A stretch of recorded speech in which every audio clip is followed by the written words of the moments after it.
Spectrum Reclame is een designbedrijf. Wij verzorgen alle soorten binnen- en buitenreclame, autobeletteringen en carweb.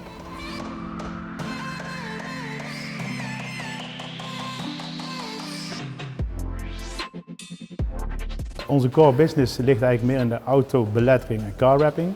Mensen kunnen tegenwoordig natuurlijk niet zonder een voertuig. En zeker bij een carwrap is het wel belangrijk dat snel het product kunnen afleveren. Daarvoor hebben wij gekozen voor de UV gel printer. Voorheen moesten we een week, soms 2 weken een print echt laten drogen. En dat is met een nieuwe UV gel techniek verleden tijd. Dus we kunnen eigenlijk tijdens het rappen, als er iets verkeerd gaat, meteen printen en meteen weer door. Wat mij aansprak in de Colorado was, het was liefde op het eerste gezicht. Het was gewoon een prachtig apparaat om te zien. Het was mij toen nog niet duidelijk dat het een UV-printer was. Want ik zag er een glossy print uit hangen en ik denk, nou dat is een mooi apparaat. En toen zag ik in één keer een UV-lamp. Ik denk, is dit een UV-printer? En een glossy print, ik zei, dat ken ik niet.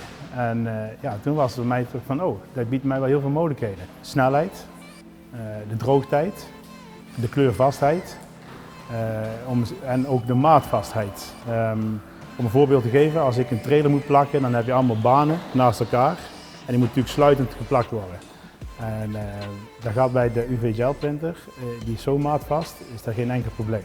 Maar ook de banen zijn qua kleur ook heel consistent, dus dat was ook wel een reden. Hij print natuurlijk op lage temperaturen. De inkt ligt op de folie in plaats van erin.